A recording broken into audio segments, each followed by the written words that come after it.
Soldiers, what are things they don't tell you about going to war? That just because you're infantry, that doesn't always mean that you're going to get fucked up, and everyone else isn't. I was an infantryman who went to Iraq. My younger brother was in communications, and he went to Afghanistan. I drove from base to base hoping to not get hit by IEDs while looking for suspicious people, places, objects on the road, etc. My brother sat on one base the entire time. He was there working with radios and satellites. Our base was never attacked, but we did find some rockets once set to launch at our base. Edie destroyed them. My brother's base was hit almost daily. Farmers with RPGs firing randomly. Mortars coming in randomly. Well, one time was too random for my brother. He was sitting in a bunker waiting for the attack to be over when the women's shower was hit with a few mortars. It blew the building all to shit. There were women in there showering at the time. A few were killed, and my brother saw one crawl out of the rubble, who was blown in half. I came home with bad knees and anger issues. My brother came home with a broken body, mind, and spirit. Shit like that was supposed to happen to me, not him. They can't prepare you for a human being dying in front of you. It's not like Hollywood where they tell you something important before they die. They cry, scream, shit and piss themselves, beg to stay alive, or, worse yet, they just stop being there. The biggest thing they don't tell you is how to put up with fucking civilians asking questions about shit they have no right to ask about. But the number one, biggest thing they don't ever you about war is this. Some of you will like it a little too much. Would you mind telling some more about the nosy civilians and people who get too into war? I've been asked. So how many people did you kill? I used to get really dickish about it. I think now people know not to ask that. Back when people used to still ask that, I would say, I dunno, I didn't keep track. I tried not to count, but I know my number. I was Army intelligence. If I had to shoot, it was because shit just went really wrong. One thing they don't tell you is how slow people actually die. You shoot someone in the chest 3 times, and the initial reaction is like you punched them in the chest 3 times. Then they fall over when they realize they just got shot in the chest and are dying. A person that is alive but knows they are dying is the worst. There's a place where you don't have to worry about your bills, mortgage, family, in-laws, homework, or neighbors. You can't get busted by the cops or shut down for having too good of a time. You're with your best friends in a valley for months, and you get to fly in helicopters a couple times a week. You get to go camping all the time, and you'll be in the best shape of your life. You'll get paid more than you've ever been paid in your life. Seriously? It's tax-free.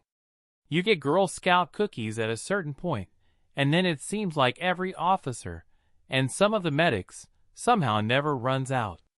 You don't have to do or fold your laundry, and you don't even have to get out of bed to pee. You shoot the biggest and coolest guns you've ever seen or heard of, and, goddamn, you shoot them a lot. And then you get back and you're 21 and drinking a bottle of liquor every night with your best friends, because you can afford it, and it's a damn good time. Everyone at work thinks you're a hero, and listens to what you have to say. What you say goes. You are the expert in your field because you've earned the right through the blood, sweat, and tears you poured into something you didn't even really think about over the past year or so. It's just part of the job. Deal with it, guys. The Army pats you on the butt on the way out, and the Department of Labor says you'll do well getting a job going out. Thanks for training the medics to replace you. You get home, and it feels like leave. You think, now it's real. College classes are easy and part-time work is a joke. The VA is the hardest thing, because they ask you to describe in detail every ache and pain and irregularity you suffer multiple times, to multiple people, and why. Each time you remember a little more, but it never feels like you had an incomplete picture to begin with. You remember the explosion, and you remember running your lieutenant to the bunker. It's your fourth or fifth firefight, and it's only his first one. He's cowering and trying to get his armor back on because he was giving a radio class to Afghans. But with the sound of incoming and outgoing gunfire praying to find each other, he can barely move. You laugh, and look to see if the story makes anyone else laugh. Instead, there are 3 horrified teenagers form your group project staring back at you. You miss that place. You miss it, and you got shot at every day, and you can't explain to anyone why. Edit. To the people who learned or thanked, keep learning and look for the invisible veterans in your community. 22 of them a day kill themselves. About 80% of first-year GI Bill enrollees drop out of college. To the people challenging, love yourself. The good pay is only on deployment, only if you're single, only if you don't have debt. All those applied to me. The not getting out of bed to pee? Shit, that's just plain old Gatorade bottles. Never gunned a truck before. On my second deployment now. First to Iraq, this one is in Afghanistan. Just got here a month ago. The fucking dust, man. These countries are so damn dusty. Coming home you miss having your rifle all the time. Feels very weird to not have it. You will wear the same uniform for a week, even if you have a desk job. The insane amount of wasted money in these wars. We had some printers fail because of a dusty fuser in Iraq. The local vendors didn't sell the fuser. We bought new $1,000 printers because going through contracting for a $5 part would have taken months. Recently left a base where we were shooting a lot of mortars outgoing. The speakers would announce it so that people didn't think the booms were incoming IDF. Every time I heard it I'd think, someone is dying right now. The food is awful. Even if you are at a big base, you will really miss nice restaurants and home-cooked food. Nobody ever talks about the smell. That's what's most vivid in my memory. You watch movies that show war, and you talk to guys that have already been there, but you never think about what it will smell like until you're clearing buildings, have to pop someone in the head for the first time, and then that smell hits you. Maybe it's the combo of blood and gun smoke, but it reminded me of how your hands smell after holding a swing set chain. Between having to go weeks without showering, burning your own shit and garbage, and the dead people that aren't always properly interred, yo, war is a smelly-ass place. You'll die for no reason without any time to react. It won't be like that heroic favorite movie of yours. Sounds like playing Counter-Strike. 98% bullshit. Guarding things. Guarding all the things. Guard tower. Thousands of hours of my life standing in 120°F heat wearing 70 pounds of shit feeling sorry for myself hoping we get attacked so I can shoot the gun I have to clean every single day. Guarding latrines while wearing full gear because someone clogged the toilet, and this is punishment. Guarding padlocked Humvees in the motor pool because we don't want our equipment stolen by other U.S. soldiers from other units. Guarding our tents because we share a base with Iraqi soldiers, and we don't trust our own allies. Guarding all the things. Cleaning things. Cleaning all the things. Clean your weapon every single day, shoot it, maybe, once during the deployment, maybe. Some guys never fire a shot. Clean the vehicles before and after every mission. Clean your living space. I lived in what used to be someone's bathroom. We poured water down the shithole in the floor, called it good, set up cots, and that's where I slept. But I better make my bed every morning, straightening out my poncho liner that constituted my linen, and make sure my personal belongings and gear are packed up neatly, because we must keep the living area clean. Clean the outpost we live on, pick up all the trash, and burn the trash pile every day.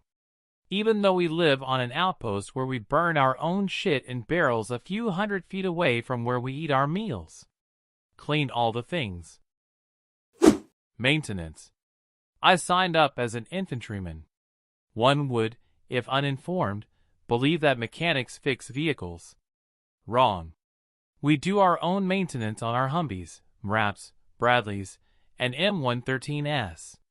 Not only do we do pre-mission maintenance, post-mission checks, and weekly maintenance, but when something breaks, we fix it. Only when we can't fix it, like something seriously wrong with the engine/transmission, do the mechanics do the work.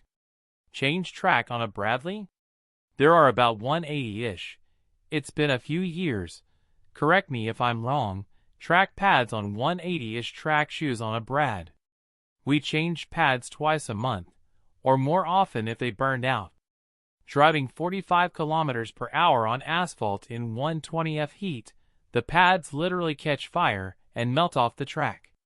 We change the whole track, the most backbreaking job in the mech infantry, once a month. As a mech grunt, I felt like I was 33% tanker. The tankers called us baby tankers. 33% mechanic, and 33% infantryman, with that last 1% constituting, sorry motherfucker. You will probably not kill anyone. The Apaches, fixed-wing jets, snipers, machine gunners, tank gunners, Bradley gunners, they do most of the killing. The guys with rifles are filling in slots to drive vehicles, kick doors, and detain prisoners. Only a few of the riflemen ever smoked anyone. Usually the killing is done with the bigger guns.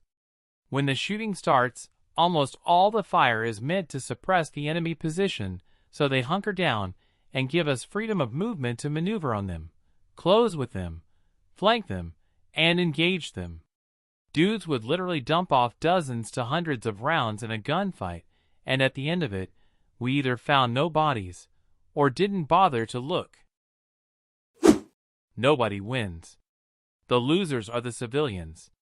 No matter how many bad dudes we smoked, the civilians always lost. When we go back to our outpost, the bad dudes go back to the villas we left and terrorize the locals. Innocent kids tortured, raped, and murdered. Rockets and mortars lobbed into a ville, because it's the opposite sect from its opposing ville.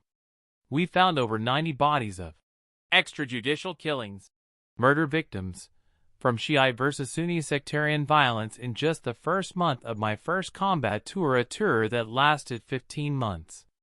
You will never convince me that the US-led coalition won the 2003 Iraq War, but I can tell you who lost: the civilians of Iraq, by a fucking landslide. Thank you so much for watching. Make sure to subscribe to the channel, and don't forget to check out our other videos.